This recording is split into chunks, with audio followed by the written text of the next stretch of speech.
Good evening, ladies and gentlemen. Welcome to the Rogue Wave podcast, the frequency for all things pop culture and the disruptors behind it.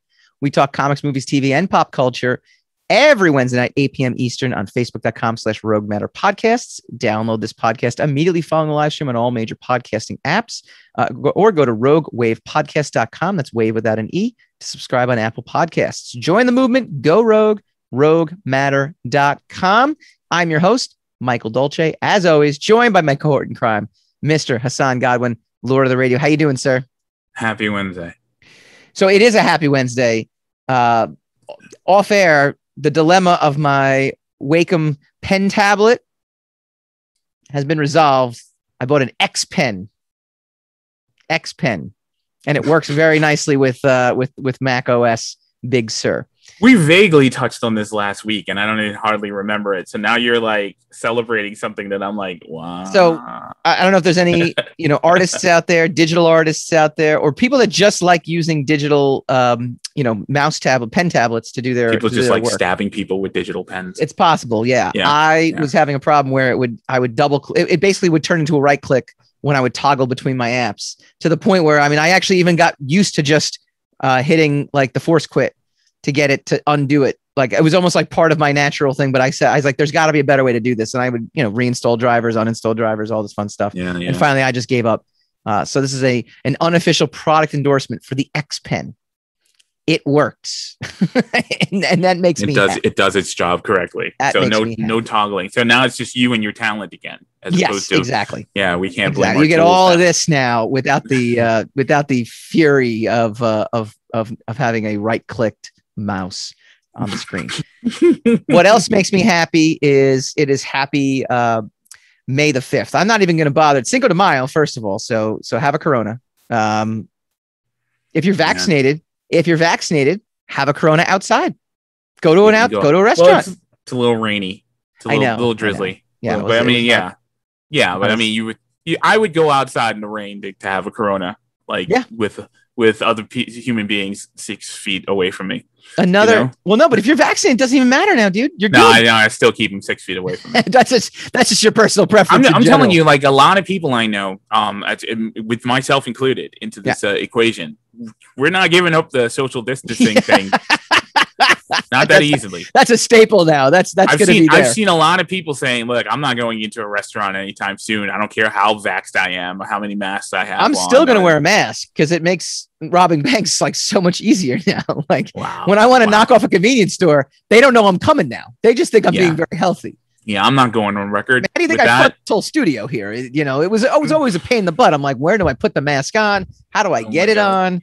All right. Without them knowing, if they see me coming with a mask, they're going to alert the authorities. Now it's just like it is criminal heaven now. So it's wow, hijack that one. Okay, but anyway, it's a real winner. I'm a big fan of that. So you're a big fan of thievery, but it is also the day after May the 4th. So Button Smash did their podcast last night on twitch.tv/We Are Rogue Matter. I was in it for most of it, which is pretty cool. They ran down a whole bunch of video game related questions, and I think it's going to be fun. We're going to do that, but for the actual movies in a little bit. So we'll get some hot takes on based off of what they said for the video games, and we can apply most of those to the movies. I think that'll be kind of fun. Movies and/or TV shows. We might as well do TV shows too. We might as well just kind of loop it all in there, right? The Star Wars universe. But first, I wanted to talk about the Bad Batch.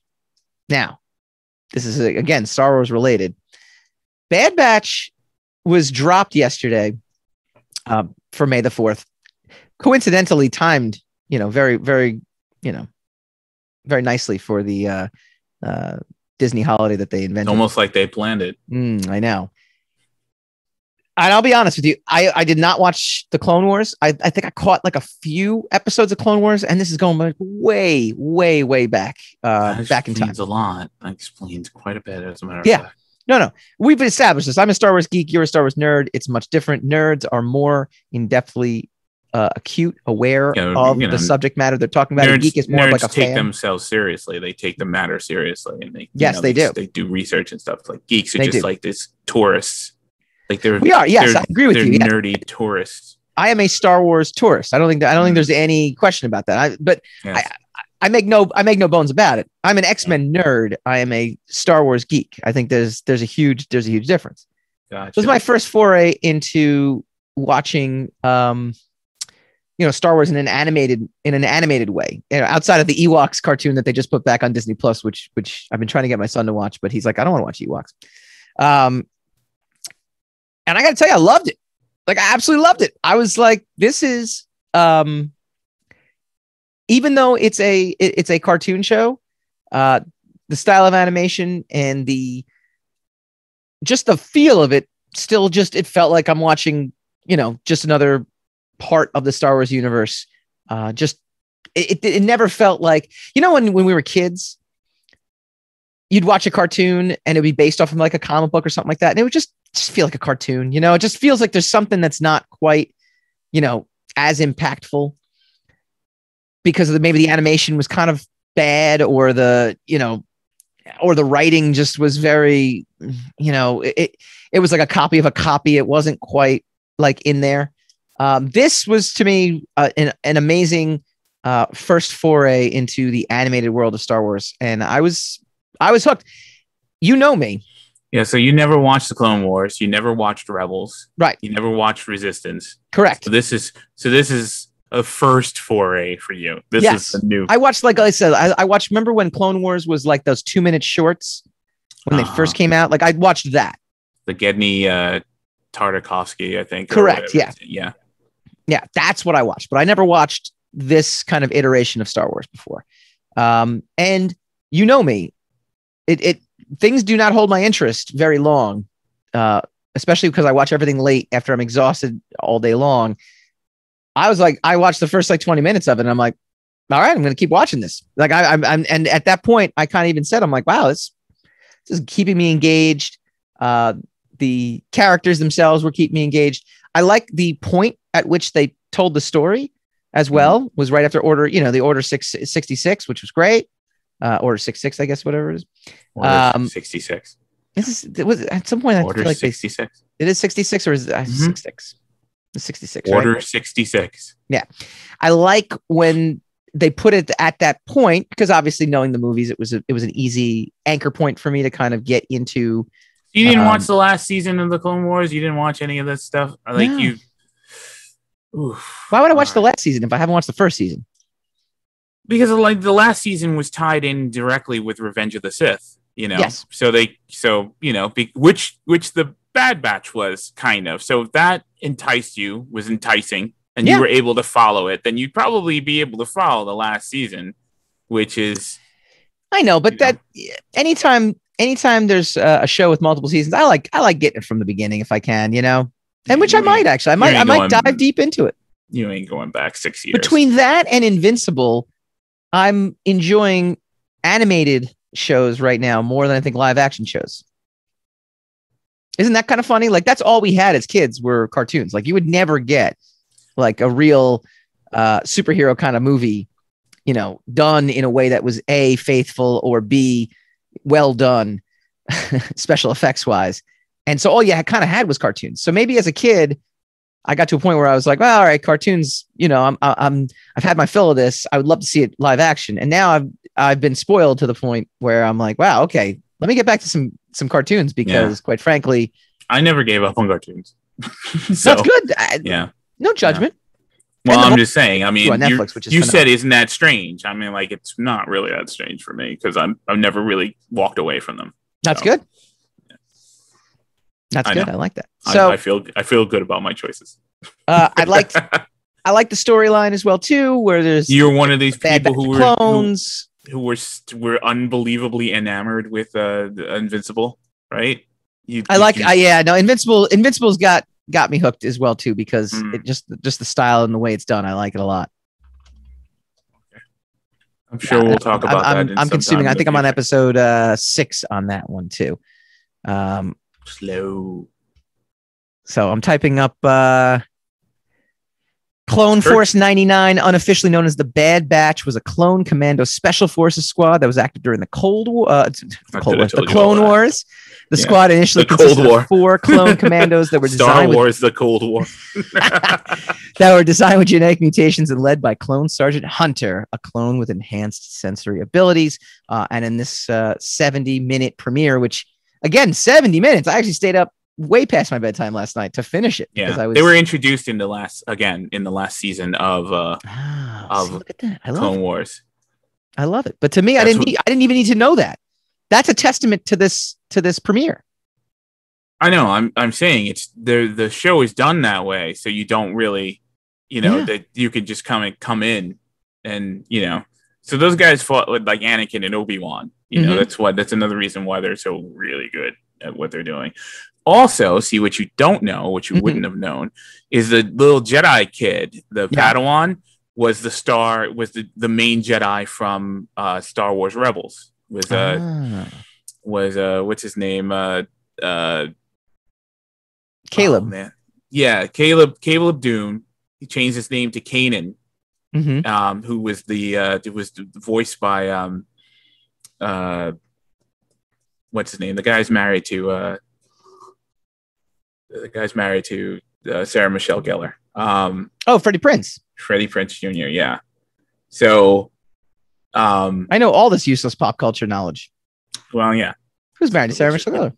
Freddie Prinze Jr. Yeah. Well, okay. Which is why I said that, because I knew you would. They're still together too, which is fantastic. Good for them. Right. Unlike Bill and Melinda Gates, not so much. Okay. So anyway, celebrity divorce news. Go ahead. So that's who that was. That's who the kid was. So that was a big deal to actual fans. Was that a puzzle piece? Unlike yourself. Was that a puzzle piece? Was that like a one of those things that, gee, I wonder how he survived, or I wonder how he got there? No, I mean it was explained in the comic books. You would have had to read the comic books to understand exactly, because I don't think they went too deeply into. It's Star Wars, dude. Star Wars is a lot of work. Well, is that we take this stuff seriously? Books. Wait, pre-Disney or post-Disney comics? It's all post-Disney. The Rebels was post-Disney. Everything is post-Disney. No, I'm just saying you mentioned the comics, but I wasn't sure. Yeah, I mean, if it explained him in the comics, then it's after Rebels. It's after the show, right? So that means it's post-Disney. Right, but there was comics pre-Disney, and I didn't know if there were comics pre-Disney, but his character never came. I mean, pre-Disney, there were no survivors of Order 66 other than Obi-Wan and Anakin. So there was no Ahsoka. Well, no, pre-Clone Wars. She was still. But I mean, they didn't determine that she had survived until after Disney. Right. So like it's theorized that. George Lucas would have had her killed off, and that now that George Lucas is out of the picture, Filoni was able to keep, because that's his favorite character. Dave Filoni puts Ahsoka in anything, Yeah, he put Ahsoka in a like an MCIS episode if he could. So, that's just his MCIS Tatooine. Yes, exactly. So, or he would put Ahsoka in the middle of the MCU if he could. If he was doing an episode of like Falcon and Winter Soldier and Ahsoka. Oh man, well why not? Everyone else was in that show. Yeah, exactly. So, I mean, basically every post-Disney, there's a bunch of Jedi survivors of Order 66. Pre-Disney, not so much. Okay. So, all of this is, again, for me, from coming into it with fresh eyes. You do not have fresh eyes. You have very, very weary eyes. Yes, my eyes are weary. I'm falling asleep. Weary and cynical. Yes. What was your reaction to cynicism? Is my wheelhouse. I was not excited about the Bad Batch. I didn't. Those were my least favorite episodes of the final season of Clone Wars. I thought they lingered on them way too long without getting to the point of anything. It was just a whole bunch of new clones with a bunch of gimmicks. In my opinion, at the time, they slowly started to grow on me. I mean, I get it, and of course, I was excited. Like, there's another Star Wars show, so I'll watch it because I'm a Star Wars nerd, not a Yes. geek, a nerd. So anyway, so I watched it and I wasn't compelled to see it. Like I wasn't one of the guys who was up at 3 o'clock in the morning to just to wait for it to drop. But it took me a while during the day, during Tuesday, during the 4th. It took me a while to like, oh yeah, I got to sit down and watch the Bad Batch before I get together with my friends or before this and that. So I did watch it. It wasn't better than I thought it was going to be. I'm not going to condescend to it that way. I was more interested than I thought I was going to be in it. I just a little more compelled by the story than I thought, but I'll see where it goes. When they announced it, I was like, really? That's the next big thing you're doing is a Bad Batch? Like, okay, I guess. Like, sometimes it feels to me like they latch onto an idea. Yeah. And then they just keep pushing that idea until it, like, okay, Baby Yoda wasn't a hard sell for the audience, right? Yeah.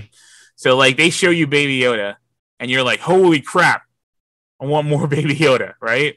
But sometimes they'll give you things like Ahsoka, or they'll give you things like the Bad Batch, and they will keep pushing it as though you reacted to it, like you reacted to Baby Yoda, but you didn't. You're like, all right, I guess, these guys are interesting. So, I mean, they were right with Ahsoka. Eventually, she grew on the audience so much that she became a fan favorite. Mm-hmm. Fair enough. So we'll see if they could do the same thing with the Bad Batch, because it seems like of all the things you could do to extend that story, sure, of the Clone Wars, the Bad Batch, a bunch of guys you introduced in a couple of episodes of the last season, seems like, wow, that's a lot of weight to put on these kind of fledgling characters. But I enjoyed it, so I will keep watching, and I'm sure, just like Rebels, who I was completely dubious about when it started, I'm sure it will grow on me and be one of the canon things that I enjoy quoting. So we won't. So the episode count is 16 episodes, by the way. Mm-hmm. I'm going to assume this was part 1 and 2, right? Don't they usually do that kind of thing where it's technically like an extended episode would not count as just one episode; it would count as like kind of 2. They used to do that in TV shows. Probably. But I mean, that all the Clone Wars were serialized. Yeah. So it's all going to be part of the same story. Yeah. So I mean, spoiler for this episode, they pretty much escaped in the end. So that resolves the problem that they were having that episode, and then they'll have to deal with the fallout from Crosshair having turned on them or whatever. Yeah. And then they'll go forward. And so a couple of things just kind of annoyed me about that is that if Omega, who I knew was a clone immediately, as soon as they called her Omega, I'm like, all right, she's a clone. Might have been Daenerys, didn't it? Like a young, like a baby Daenerys. Not really. But okay, now that you mention it, but you'd have to say it for me to see it. But she's a medical assistant. Like, why didn't she know about the chip? Like that kind of bugged me. Like, obviously, Crosshair was susceptible to the chip, unlike the rest of them. Everybody else is like, what the hell is this Order 66 thing? Why is everybody shooting at the Jedi? Yeah.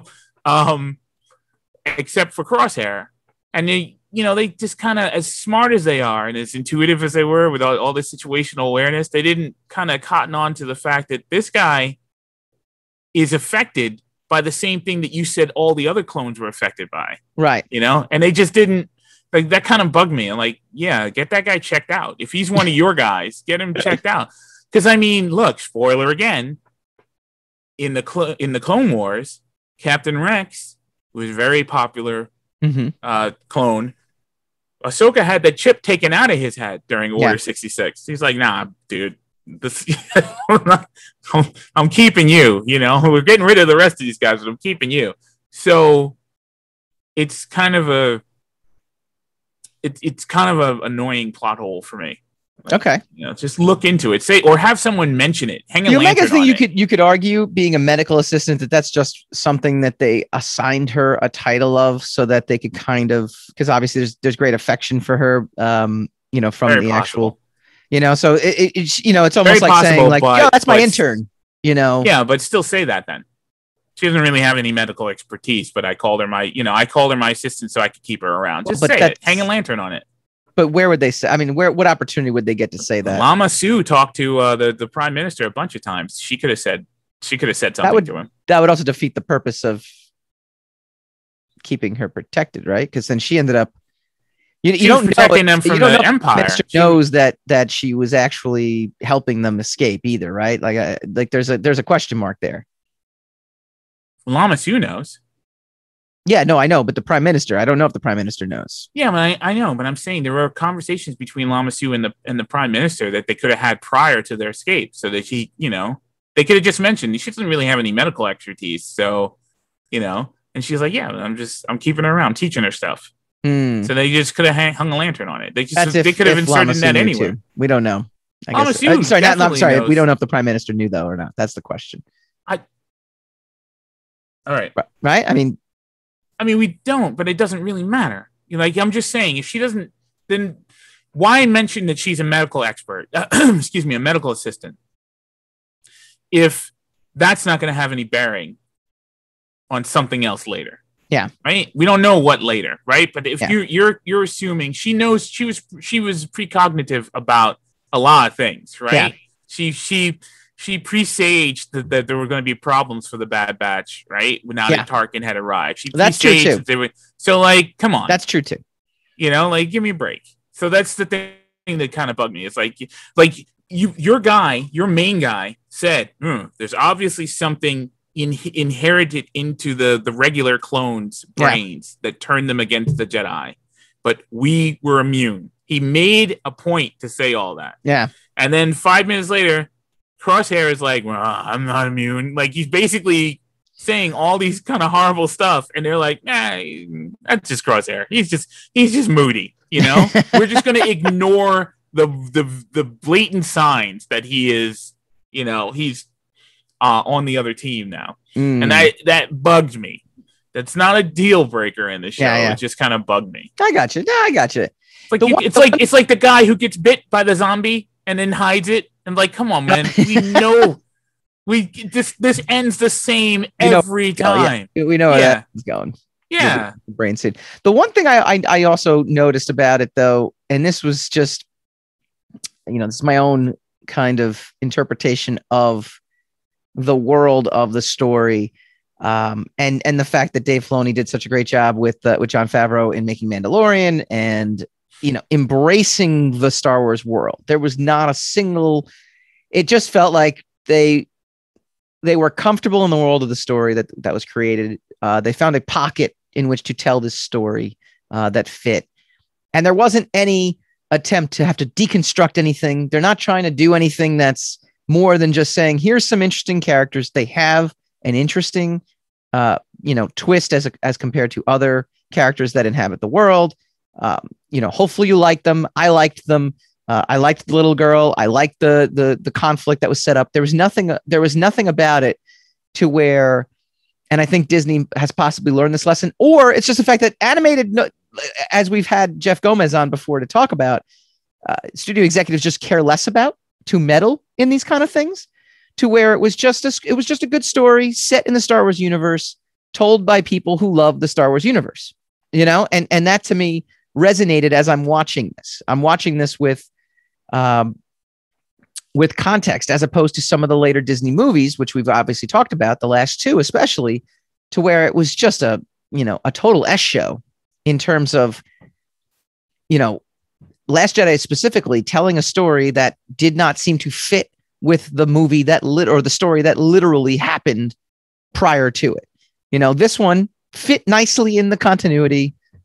There's liberties that can be taken, but it was told with a care to make sure that it fit and that it felt like a Star Wars, show or story. And it did for me. And this, again, I'm coming into this completely fresh-eyed. So that to me, I thought was a win. Should watch the other shows.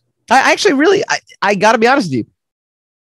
I might just possibly, theoretically, at some point in the future, sit down and contemplate whether or not I should watch these. Wow. All right. I might though. It's on Disney Plus. It's easy, right? I mean, it's easy. So there's no as long as they're on Disney Plus. Yes, it's easy. All right, real quick. This is Revenge of the 5th because it happens to be the May 5th when we're doing the show. So we're gonna co-opt it. Disney unveiled not just the Bad Batch. They unveiled a real life retractable lightsaber. Here's the video. I got the video running. So anybody who's watching us on Facebook right now or YouTube, because we post this on YouTube as well, youtube.com/Rogue Matter, can see it. This is from Entertainment Weekly. The article, cue the take my money memes because Disney has unveiled something they've been working on for a while, a real life working lightsaber. As part of the many reveals on May the 4th, May the 4th be with you, aka Star Wars Day, Disney Parks released the first video of this beauty in action. The saber will be part of Star Wars Galactic Star Cruiser, a new Star Wars attraction coming to Disney World in 2022 that seeks to fully immerse guests in the galaxy far, far away by putting them aboard the Halicon Star Cruiser for a multi-day story experience. We're watching the video. You've seen the video. How quickly can we purchase this, and how quickly can they take my money? Obviously, we have to wait until this attraction comes out, and then we got to go all the way to Orlando, see if we can get it. I don't know, unless we can get it off of eBay from somebay. I don't know.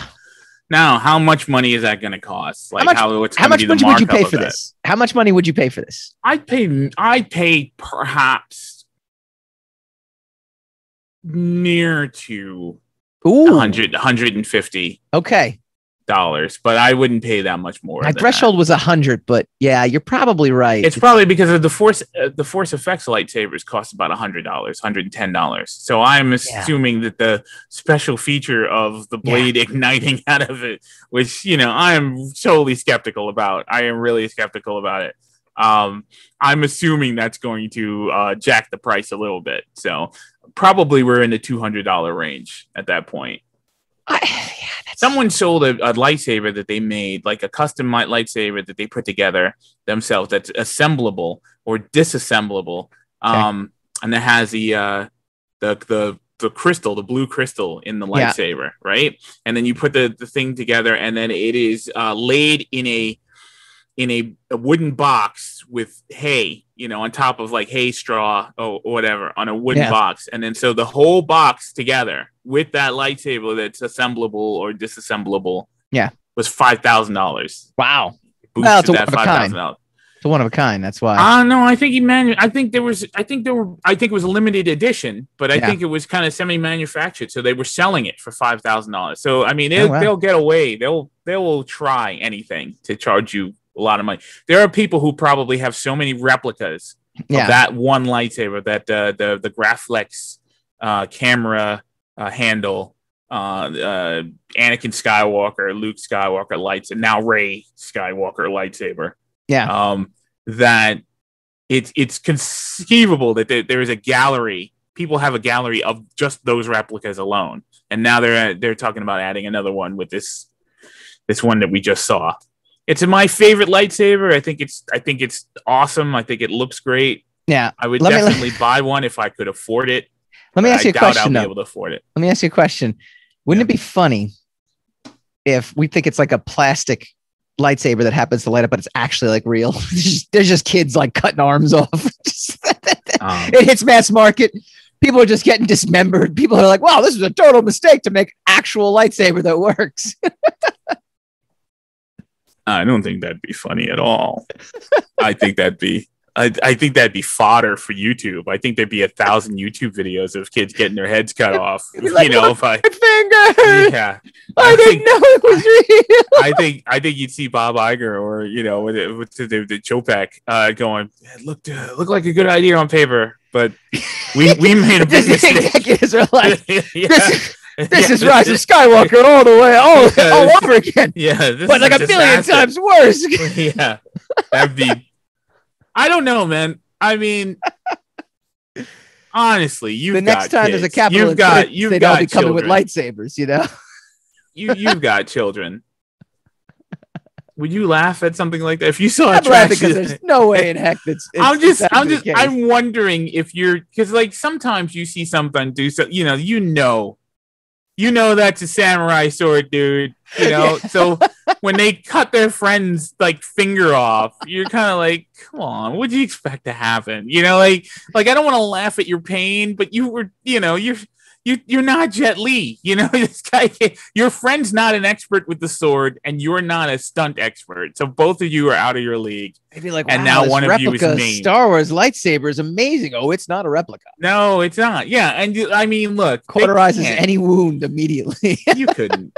Would you give your children that? No, I would not. Okay, there you go. So that shows you exactly how smart an idea that would be. I would not, obviously. Yeah. Because you know why? I feel like you would see that on like The Simpsons or something, where over your desire to be father of the year for getting your son or daughter a working lightsaber, over your desire to that. Yeah. You wouldn't do that because you know it would be the probably the worst parental decision you would make in your lifetime. So you get it. Yeah. So no. Hopefully this is just like they've found some way to have LED lights inserted in some kind of plastic hilt that extends itself. Yeah. And it looks great. And and we could all marvel over that. But we could tap that thing against anything, and it's not going to cut into anything, and not going to cut your friend in half by accident. Yeah. And then it would be worth our money. But if it was real, the world would end. The world's not ready for lightsabers. The world's not ready for lightsabers, man. Oh God, no! But one can dream. All right, don't dream about it. When we come back, Marvel decided to kind of like infiltrate May the 4th a little bit, even though they came out with May the 3rd.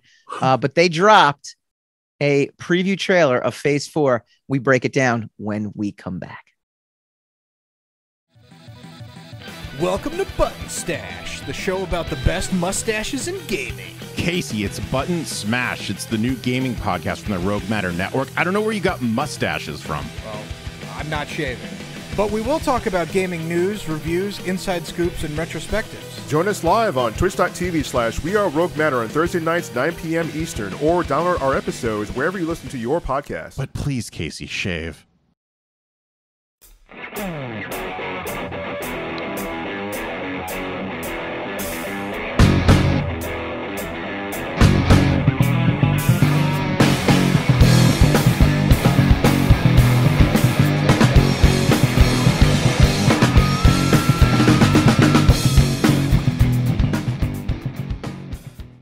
Welcome back to the Rogue Wave podcast, the frequency for all things pop culture and the disruptors behind it.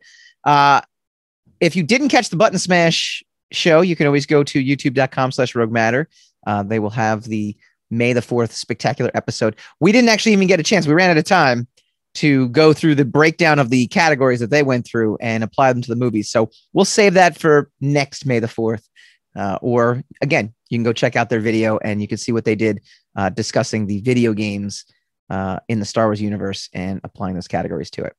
Marvel, meanwhile, this is a big Marvel Disney, extravaganza week. Dropped an ode to the movies trailer where they sneakily put in the entire MCU Phase 4 schedule and some first ever Eternals footage.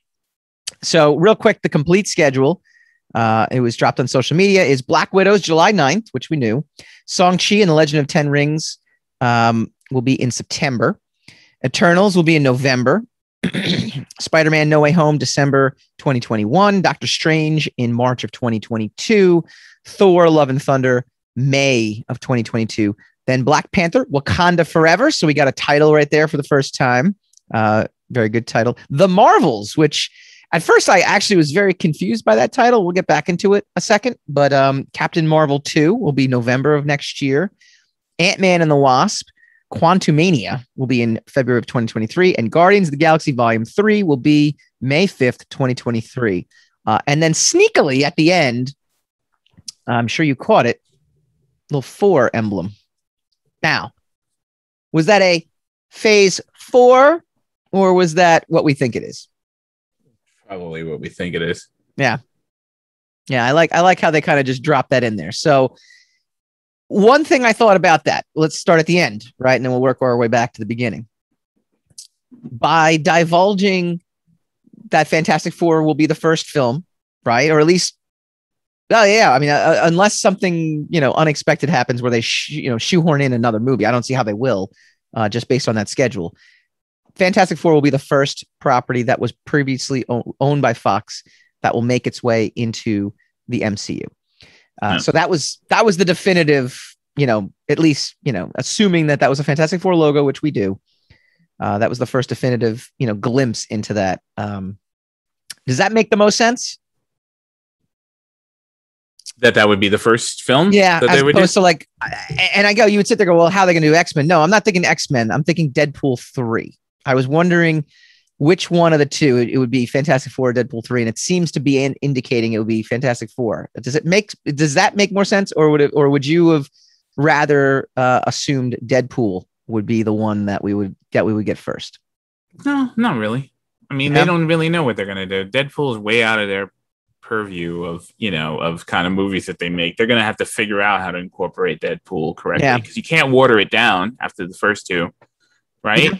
But they might not be prepared to go as far as, that movie's going to, then that movie's going to be seriously meta, right? And it's going to incorporate everything. Well, I mean, that's going to be an extravaganza. So, but that's why I actually felt like that would be the easiest one to move into the Marvel Universe, because especially the ending of Deadpool 2, the end credit scenes where he's going through time, he's shooting Ryan Reynolds before he can, take the Green Lantern movie. I mean, to me, it is actually, out of everything, probably the easiest guy to just be like, he could literally just show up in Doctor Strange at this point. I mean, I guess it would be easy, but I mean, I don't know. I'd rather see what they were going to do with Fantastic Four. I'd rather see something new, Well, that's the other question, right? Like, is Fantastic Four the one you're most excited to see out of the stock?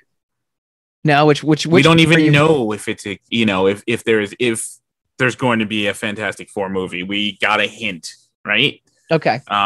So no, out of all of them, which one am I most excited to see? Probably Guardians of the Galaxy 3. No, I meant out of the Fox properties first. That might come into play.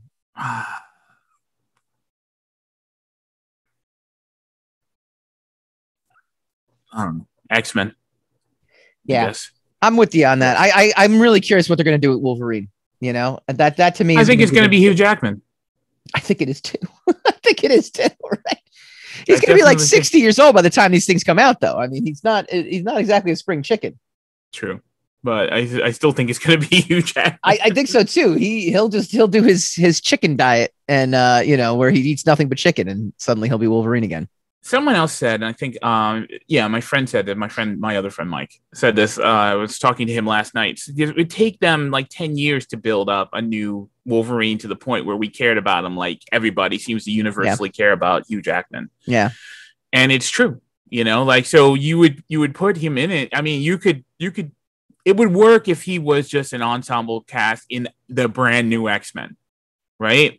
Mm-hmm. But I mean, if you wanted to utilize a character and you wanted to put him into a franchise with, say, Doctor Strange or the Scarlet Witch, or the new Captain America or Winter Soldier and the whatever, you would probably be more invested if that was Hugh Jackman as the Wolverine, and they could do that with the multiverse. They've already proven that they're willing to do weird stuff especially with the Quicksilver crossover from WandaVision, which wasn't technically Quicksilver, but they were flirting with it. Mm-hmm. So I mean, we'll see what they would do. I do think I think in some way Hugh Jackman will end up as Wolverine in the MCU, even if it's just for a cameo. Yeah.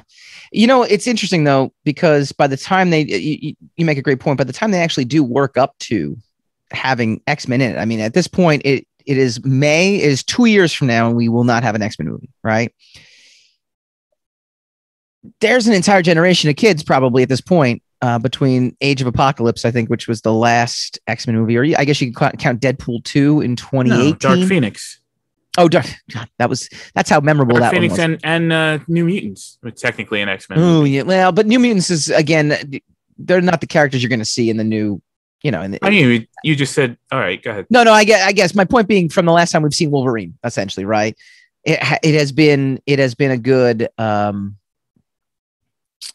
number of years that there'll be an entire generation that probably that doesn't know Hugh Jackman as Wolverine. Despite the fact that you can watch stuff on streaming, despite the fact that you can, content is more accessible now than ever before, so they could go back and actually watch it, but they're not as glued in. I kind of like look at it like every 10 years. And I mean, you could argue the first X-Men movie might not hit until 2025. And that would almost be 10 years between the last time we've seen Wolverine on screen to the next time we'll see Wolverine on screen. And, that generation of kids, my son who's 5 years old, he'll be, 14 or 13 at that point. He doesn't know, he'll know whoever it is they recast Wolverine in as Wolverine. Yeah. I mean, we unfortunately tend to think that we are the key audience, of everything that we're watching, and we're not. So, I mean, they could be waiting for the generations to, they could be, which they're is probably actually really smart, right? That. I mean, it just shows you how much patience will pay off for them, because they've done it before. DC is a great example of, let's rush to get this thing, let's rush to get caught up as soon as possible.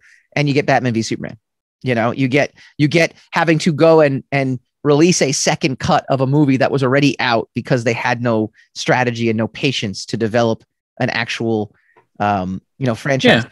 If this was DC, if DC somehow owned X-Men, I'm mixing up universes intentionally, but if they somehow had a property like X-Men that they could acquire as part of the DC universe, they'd be like, great, X-Men movie next summer, watch it.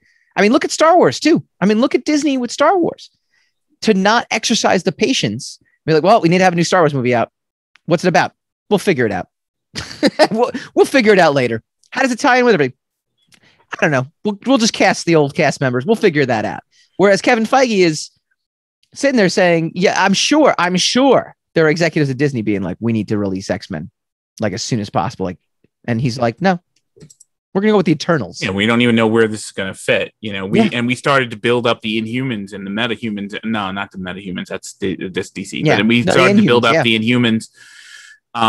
Because we didn't have X-Men. We don't have mutants, right? Yep. They used a different origin for Scarlet Witch because we don't have mutants, Yep. So, and Quicksilver. Yeah. So it's and I'm the other. That's how freaking strange comics are. The other origin is also canon, So right. For Scarlet Witch, and the origin that they use is canon, but there's another canon origin for Scarlet Witch and Quicksilver. So, it's just kind of out there. But yeah, like planning, taking your time, figuring it out. It would be probably, for your giant franchise, it'd probably be prudent. We've seen that. Yeah. Making a decision. So yeah, probably he's waiting to see what's going to happen and trying to figure out where to fit all those characters. X-Men is going to be a tentpole all to itself. Yep. So you're not just going to be able to fit that in an Avengers movie. Yep. And it's funny too, because that was one of the bigger question marks that you had, right? Was how are they going to interact, get these guys interacted into the Marvel universe. The second biggest question mark, we got another answer as well too, which was the title of Black Panther. All right. We got Black Panther, right. Wakanda Forever. What's your take on the title? What do you think it's indicating as to where they're going to go with this? I mean, the title, I like the title. I think the title's great. If you see my Facebook page, you'll know how much I like the title. Mm-hmm. I think, I guess it indicates that they're, that they understand that, they're either they understand that Wakanda is, or they're trying very hard to make Wakanda the main character in the Black Panther movies. Yeah. Since we've lost Chadwick Boseman, mm-hmm. And he can unfortunately no longer be the face of that particular franchise. So they're, I think it's a great title because it implies like so many different things, mm-hmm. the different possibilities, but it's also marketing wise, probably a really great title, like just like, don't worry, we understand, how important this stuff is, and how, how much people like this, love the first movie. So we're gonna, we're not gonna screw this up. It seems to indicate that. Now that's just speculation. Mm-hmm. There's no proof of that. They could be like, yeah, what we're gonna do is we're gonna have this blow up doll, and then we're gonna, we're gonna put a digital mask of Chester. They could screw it up that they did bad. With Mulder in like season 9 of X-Files when he used to be in it. It's like there's more recently. There's like a faraway shot. And he's just running. It's the back of his head, and he's running. Oh, there's T'Challa. He's right over there. Yeah, exactly. Or do something even more. Somehow he's just not directly involved in any of the crazy stuff that's happening. Oh, he's in the other room. More recently offensive with Henry Cavill's mustache. You don't see it. He's chopping people up with his real life lightsaber in the other room. Yeah. Do you think they should have recast him? Personally, no, I don't. I think it's like when you I think it's more respectful that you acknowledge that he lived and that he died in this role, and you move to the next Black Panther, because you can do that. The story allows you to do that. Also, it's like retiring someone's jersey. Like when they've done an exemplary job, embodying the game, like, so you retire their jersey, so no one else is going to ever have that number. It's the same thing. It's the same level of respect. Yeah, I don't think some people say that they should just recast him. I don't see how that's more respectful than not recasting him. Yeah. When John Bonham died, Led Zeppelin said, we're done. Yeah. We can't replace John Bonham. I mean, that's they could have had a drummer. The sound would have changed, but they could have had another drummer. But they knew that he was part of their ensemble. He was part of the magic of that band. So they said, we're done with this. Yeah. And so that's kind of the same way. I respect that decision. Yeah, it's funny too, because the Spider-Man costume is like this, but the Black Panther costume too, it is literally faceless. You can literally stick anyone under there, and it can be anyone. Right. And much like we saw with Sam Wilson taking over the Captain America mantle, it's a mantle. It can be a mantle. It can be a symbol. I think, and people might say this is not the way to go, but I think just based on the actor himself, I think it just makes so much sense to just have Michael B. Jordan become the next Black Panther, just because he's such a tremendous actor. He's such a tremendous box office draw. You could write something in to where, Killmonger is no longer Killmonger, and he now has to fight, for Wakanda. You can have Shuri take over the role. I mean, again, that was done in the comics. But ultimately, I think there are what seemed more dire when the news first broke, in terms of, obviously, Chadwick Boseman passing away is not positive news one way or the other, but what seemed dire in terms of, well, what are they going to do? Seems to me, now that time has kind of passed and we've had time to think about it, there's a number of options that you can do. You just happen to cast Michael B. Jordan. Now, he died, supposedly, at the end of the first one, but death in comics and death in comic book movies can be fluid. Yeah, well, Loki's back. So, right. I mean, like anybody. Yeah. the entire MCU died and came back, at the end of Infinity War and beginning of. And you could say Killmonger came back. Not like, who knows, right? Like, somehow he came back. He got better. Yeah, as he got Wolverine better. Used to say, or he was in the It's possible to do that. I just think having an actor of the caliber of Michael B. Jordan, it's like, well, yeah, why would you waste it? And he doesn't have to look exactly the same as Black Panther. He could have more of the goldish tint, to his his outfit and whatnot, just like he did in the first. I don't know. I think there is definitely maybe. I mean, look, maybe. What's exciting is there's an infinite possibilities. Yeah. And that's why the Wakanda Forever is a great title, because it is very nebulous. It could mean anything. It's very vast, the meaning behind it. But it does say it's going to be Wakanda. Whatever it happens, it's gonna take place here, in the spirit of where the last movie was. So I mean, look, if it was Michael B. Jordan, I wouldn't complain about it, but I do hope personally that they find another creative way to deal with it.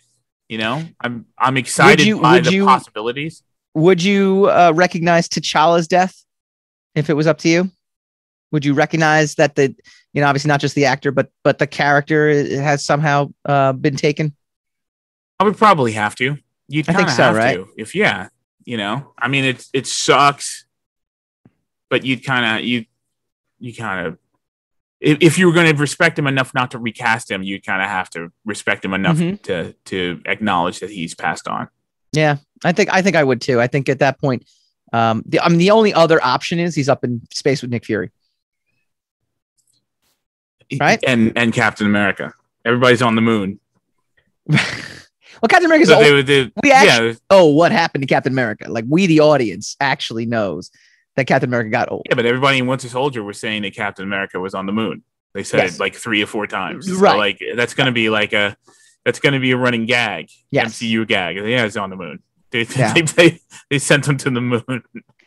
Final thought before we get into our Rogue Rage next segment. You mentioned Guardians of the Galaxy is the one you're looking forward to the most, or you're more excited for.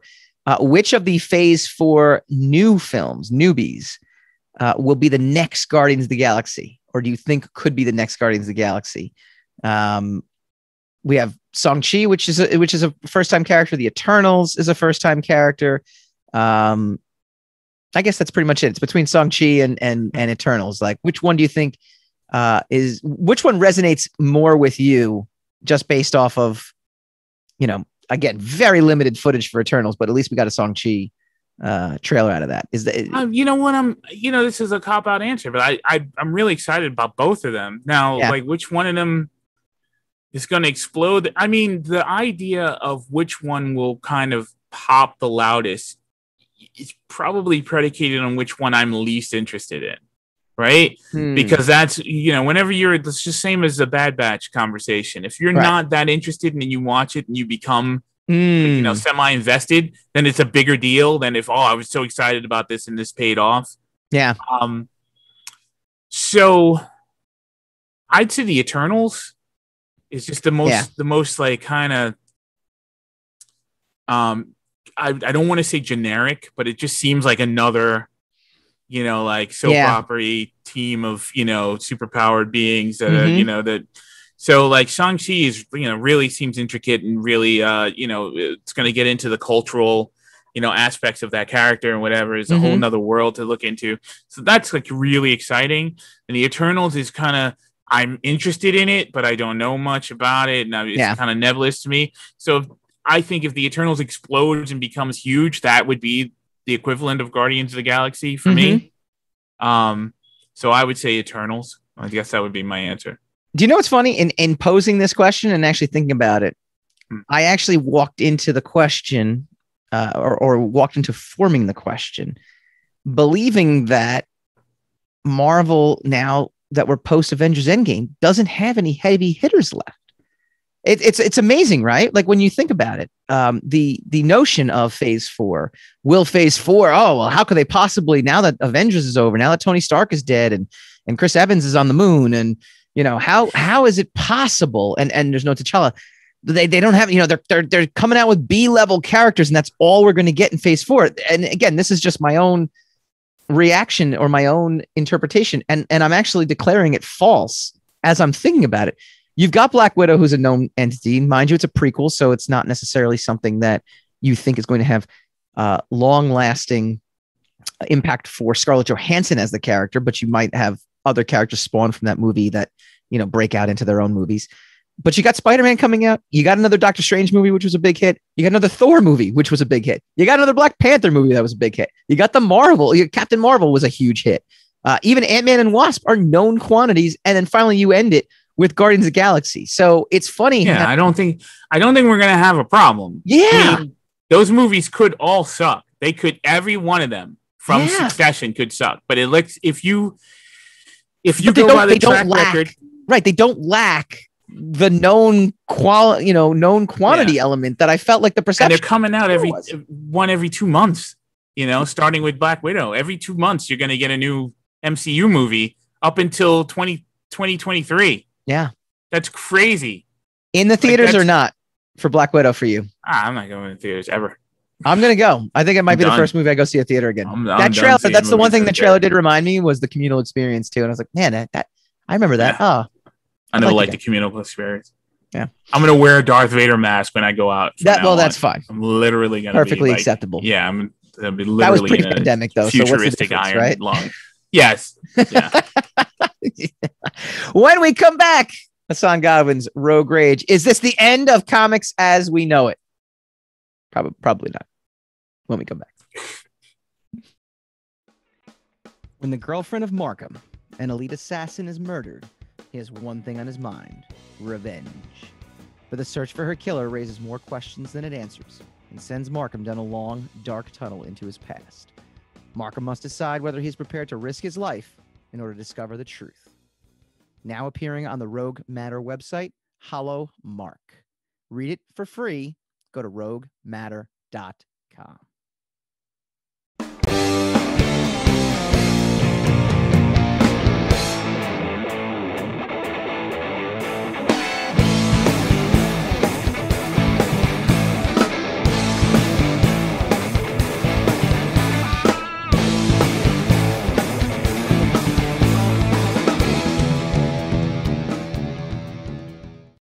Welcome back to the Rogue Wave podcast, the frequency for all things pop culture and the disruptors behind it.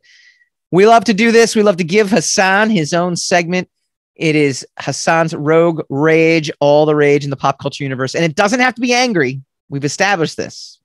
It's all the rage. Are you telling me not to be angry? Oh, you can be. Just saying you don't have to be.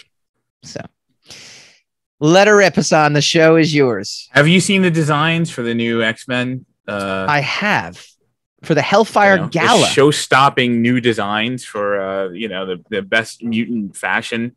Yes. People are hyperbolically upset about this, of course, on the interwebs. About the fact that they look like it's just like a fashion exchange that they're getting design students to actually do the artwork for some of these character designs. And of course, this heralds in the typical reaction of the comic books as we know it are over. That we're done with comic books now because it's been completely, I don't know, it's completely woke, it's completely SJW, it's all designer, everybody's effeminate. Yeah. Just from the designs? Yes. People are very upset. Now I have to argue today's fashion, because it's invoking early 90s fashion, is horrible. Like, I'm not going to lie. I don't like the fashion, but I don't get a political agenda from the particular, and we're showing them on screen right now as well too. I don't get a political agenda from that. There's no masculinity to it. Like, if you look at Colossus, who's like in the middle of the like he's wearing furs and a cape and whatever, whereas Colossus used to be like the ostensible symbol of masculinity and power, right, for the X-Men or whatever. So, I mean, that's what the scuttlebutt is. Everybody's really upset about this. Comic books have been ending forever. It's been ending since long before I got into comic books, since, blah, blah, blah, since they broke Thor's hammer, 30 years ago. It's comic books is always changing, and it's always, now you and I could be of an age or of a mindset that we don't like the way comic books are now. Right. And that's perfectly fine. If you don't like it, more power to you. You have every right to like or dislike whatever or to know whether you like or dislike whatever you want. I don't really have a problem with that. I don't think anybody's stupid for not liking the designs or anything like that. I just think, look, you don't have a monopoly on when comic books begin or end. We can't say when and we are not insiders to the extent of the commercial aspect of it, to the commerce aspect of comic books, to know whether or not their bottom lines are sustainable at present. Some of these changes, while drastic, might be out of, the Iceman costume's a little much. I don't know how he's going to fit through the door wearing that. And it is interesting. That's more of a gown. So that I could see where he might get the political statement idea from that. Bishop kind of looks like Eddie Murphy from Eddie Murphy Raw in 1980s. And 1980s fashion was way out there, man. Like, it was way out there. No Yeah. question about that. Yeah. I mean, Exodus look, looks exactly like he did, like his costume is. Like, I don't think he changed. Mr. Sinister kind of hasn't changed. I don't even want to comment on these because I mean, like, it is what it is. It's either ick or interesting, right? Right. Those are the two spectrums. Like, oh, that's not good. Or Banshee doesn't strike me as somebody that is very fashion conscious. Period. So for him to but do anyway, something like that. The point is that this is not the end. That's the only point I'm trying to make. Yeah. As we close into 1 minute left. And, you know, I mean, do you agree or disagree? Oh, well, I think it's okay that people have reactions to all this. I think it's better to have a reaction than not. If you did stuff and no one cared, you know, the tree falling in the woods kind of theory for pop culture, then you're in trouble as a company. So I don't disagree. I do disagree that it's the end, but I think it's better that you are at least reacting to it. I don't mind it. I don't mind if people are upset. To do it with a specific, like, we're doing it to invoke a reaction, that's a fine line. It's sometimes you can do something to invoke a reaction and there can be a specific mindset as to what reaction you're trying to invoke. For example, by changing a character so drastically, you know, people are going to be pissed off, but pissed off enough to purchase it, or pissed off enough to boycott it. So you have different, you know, outcomes that can happen because of it. So I think there's a fine line. Or you can have it so that you're like, we're going to change the character so drastically in a way that is going to, you know, excite people to want to then buy the comic. You know, again, fine line. It's better to be talking about this stuff than not talking about this stuff.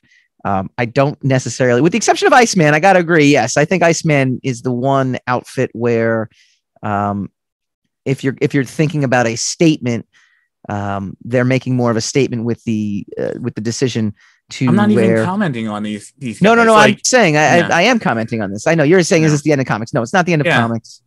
I'm just taking it a step further. Is there a statement being made by some of the fashion choices? I think the only one that I see that makes a statement really to me is Iceman, and even that can be kind of discussed within the confines of the story as they've decided to alter the backstory of Iceman. So in terms of, if you didn't know that, it might be shocking to see, you know, the Hellfire Gala that attire he's wearing. But if you know where they've gone with the character, it could work as long as it's within the confines of said character. That's it. That's all I got. That's our show for tonight, guys. What do you guys think? Please comment in the Facebook feed. We love hearing your comments. Comment all week long. We will always write back. Next week, we're talking Jupiter's Legacy. Tyler Mane will be our guest star. He is one of the stars of the new Netflix drama. Awesome stuff. Thank you, guys. See you next week.